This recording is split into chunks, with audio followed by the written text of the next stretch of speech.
Allez, Bezrat Hashem, on va commencer le shiur, Bessiata d'Ishmaïa. Donc, comme d'habitude, pour la Hagana de tout l'Oram Israël, la protection du Oram Israël, pour la Tzacha nos Chayalim, et pour que tous nos Chatoufim, tous les captifs, ils reviennent vite à la maison, Bezrat Hashem, en bonne santé. Donc, paracha de cette semaine, paracha de Bo. Dans cette paracha, Akadosh Baruch Hu, il va envoyer la Makat Rocher, la plaie d'obscurité. Et Rav Nissim Yagen, à la Shalom, il pose une question. Il dit, je comprends pas, toutes les autres plaies qu'il y a eu avant celle-là, c'était des plaies qui ont touché directement l'argent et le corps des Égyptiens. Donc ça les a blessés dans leur gouffre, dans leur corps, et ça leur a aussi pris leur argent. Ça leur a détruit leurs biens. Directement. Mais là, par contre, dans la Makat Rocher, la plaie d'obscurité, non. Hachem ne va pas toucher directement leur argent et il ne va pas les blesser physiquement. La question, elle est pourquoi? C'est quoi la différence avec toutes les autres plaies? Pourquoi Hachem il a envoyé ça à ce moment-là? Alors pour comprendre ça, on va d'abord expliquer un petit peu. Comme il explique le Rav, il y a différents types de malades. Il y a des malades qui sont à un stade très avancé et il y a des malades qui sont au début de la maladie. Quand on est au début, Baruch Hashem, on peut se suffire d'un petit traitement avec des médicaments et ça peut guérir. Quand Chazve Shalom, la maladie elle est bien avancée, alors dans ce cas-là, il va falloir passer à des traitements plus lourds, donc par exemple une opération. Et si Chazve Khalila, la maladie, elle est à un niveau vraiment trop avancé, les médecins ils baissent les bras et disent Baruch Dayan Haemet, on ne peut plus rien faire. Maintenant, il faut prier à Kadosh Baruch Hu. Il n'y a plus rien à faire. Pareil, il y a différents types de coups. Quelqu'un qui, par exemple, s'évanouit. Quelqu'un qui s'évanouit, il a un évanouissement léger. Tu lui mets un petit peu d'eau froide, il va se réveiller. Quelqu'un qui, Chazve Khalila, il s'évanouit de manière un peu plus lourde, la cause de l'évanouissement elle est plus grave. Alors tu lui mets des petites claques comme ça, plus ou moins fortes, et il va se réveiller. Et si Chazve Khalila, alors là, l'évanouissement il est causé par quelque chose d'encore plus grave, alors là c'est, comme il dit Makat Rashmal, c'est le défibrillateur, il faut utiliser des moyens plus lourds. Et si Chazve Khalila, bah, encore pire, pire que ça, c'est malheureusement la mort. Mais en fait ça c'est par rapport au corps. Mais par rapport à la Neshama, on a exactement le même principe. De manière spirituelle, la Neshama, elle s'endort, elle peut être endormie par notre quotidien, par nos avérotes et par toutes sortes de raisons. Il dit quand la Neshama, elle est endormie de manière superficielle, c'est léger, tu vas écouter un petit cours de Moussar, parole de nos Chachamim, tu vas écouter un shiur d'un Rav, il va te faire un petit peu de Moussar et ça va te réveiller et tout de suite t'es reparti. Mais parfois, le sommeil de la Neshama, il est plus lourd. Et ça suffit pas du Moussar. Les gens, ils écoutent plus le Moussar. Alors là, Kadosh Baruch Hu, qu'est-ce qu'il fait? Parfois, il va envoyer des petites macotes, des petits coups pour que la personne il se réveille. Il faut se réveiller pour qu'il comprenne qu'il y a un bon Dieu et que Hachem il attend des choses de nous dans ce monde. Et si Chazve Khalila, la personne, eh ben, il ne comprendrait pas le message et qui fait tout dépendre du hasard. Bon, si ma machine à laver elle s'est cassée, c'est le hasard. Si ma voiture elle s'est cassée, c'est le hasard. Si j'ai fait un accident, c'est le hasard. Si je suis tombé, si la personne est tombée malade gravement, c'est le hasard. Tout est le hasard. Alors là, que je vous il est obligé d'envoyer des coups un peu plus violents, un peu plus forts, pour faire comprendre à la personne que Hachem il est là. Et que, en fait, ces coups qu'Hachem il envoie, c'est comme si c'était une voix céleste qui lui disait: Je suis là, Nippo, je suis là, j'attends ton retour, j'attends de te revoir, mon fils, t'es loin. Mais si la personne, Chazve Khalila, elle écoute toujours pas le message divin, alors parfois ça peut arriver que des personnes ils partent de ce monde sans avoir fait de tchouva, sans être revenus à Kadosh Baruch Hu, Shem Ishmor.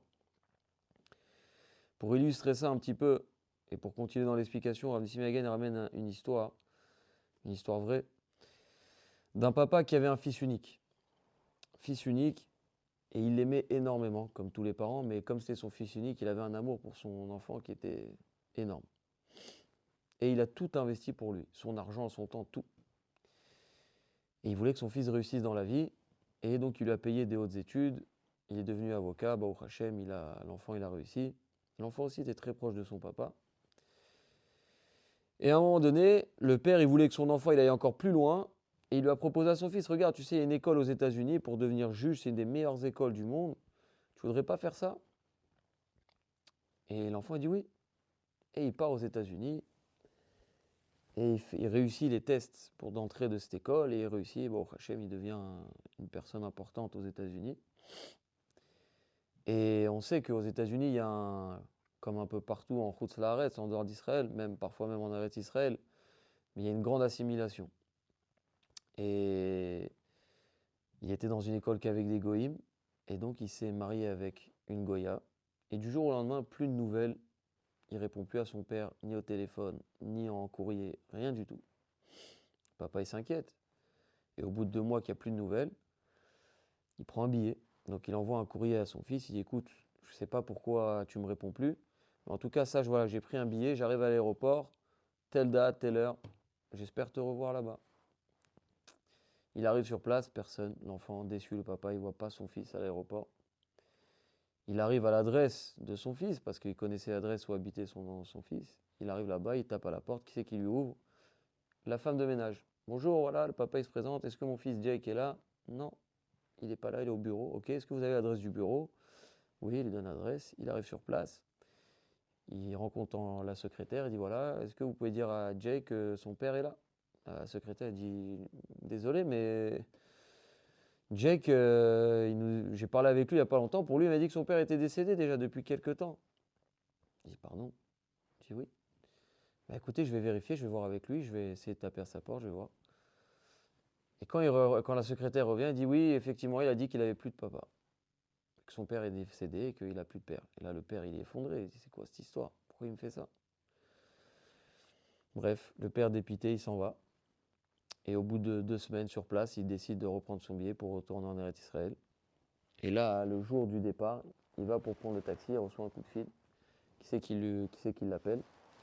La femme de son fils, donc la Goya, la non-juive. Et elle lui dit voilà, écoutez, votre fils, il veut absolument vous voir. Il est à l'hôpital, il a fait un accident de voiture très grave et il est mal en point, mais il a réussi à parler, il a dit qu'il voulait vous voir. Ah, le père, tout de suite, il prend le premier taxi, il va à l'hôpital. Et quand il arrive sur place, le père, il pleure, il est triste, parce que voilà, son fils, il est dans un état dramatique, mais en même temps, au fond de lui, il est content. Pourquoi il est content? Parce qu'au moins, il peut voir son enfant. Au moins, il le revoit.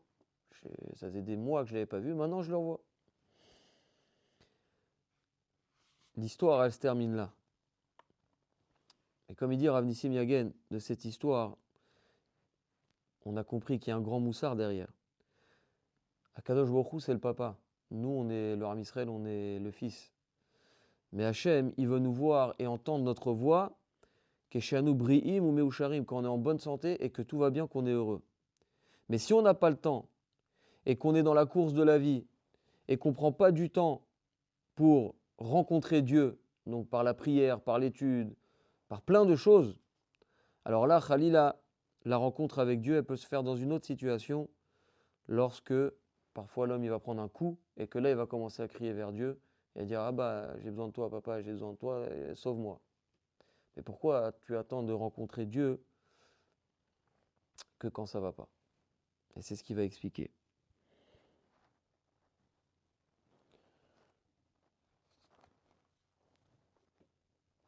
Donc on revient à la question, la première question, pour terminer l'explication.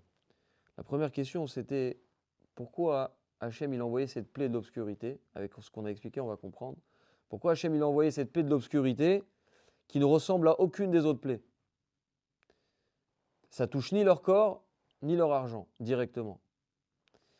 Alors elle explique, parce qu'en fait, Hachem il a voulu enlever l'argument que les Égyptiens pourraient avoir en disant à Dieu, en se plaignant à Hachem, en leur disant mais Dieu, regarde, tu nous as pas laissé le temps de réfléchir. La course de la vie, voilà, on a pris des macotes en plus, on a pris des coups, la vie, le travail, etc. On n'a pas eu le temps de réfléchir. On n'a pas eu le temps de réfléchir à faire tchouva. Tu nous as pas laissé le temps, c'est pas cool, c'est pas gentil. Hachem leur a dit ok. Pour enlever cet argument, Hachem il leur a donné 6 jours où ils sont dans l'obscurité la plus totale, où ils vont avoir la seule chose qu'ils vont pouvoir faire, c'est quoi? C'est réfléchir. Prendre le temps de réfléchir. Comme le verset dit, qu'ils ne pouvaient ni se lever ni s'asseoir, rien, ils ne pouvaient pas bouger. La seule chose que tu peux faire maintenant, c'est réfléchir. Et donc en fait, Hachem il leur dit, bon, vous n'avez pas voulu réfléchir quand tout allait bien pour vous, bah maintenant vous avez vu, je vais vous faire réfléchir dans une situation qui est un peu plus compliquée, dans l'obscurité la plus totale, mais au moins je vous donne le temps de réfléchir. Bah malgré tout, ils n'ont pas voulu prendre le temps de réfléchir, ils n'ont pas réfléchi, ils n'ont pas fait de tchouva, et Hachem leur a envoyé la dernière Maka de Bechorot, qui va faire que les Bnei Israël vont sortir, et qui va faire qu'ils vont poursuivre les Bnei Israël à Yamsouf, à la mer Rouge, et que toute l'Égypte va être perdue là-bas. Donc c'était la fin. Mais Hachem il dit, mais mes enfants, n'attendez pas le dernier moment pour faire cette introspection personnelle. Faites-le quand vous avez le temps, parce que parfois il est trop tard.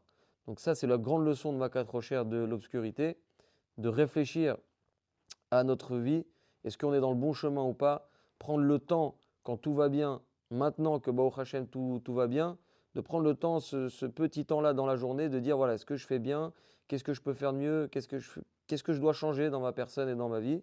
Et Bezrat Hashem, avec ça, on va pouvoir évoluer et rapprocher la Géoula.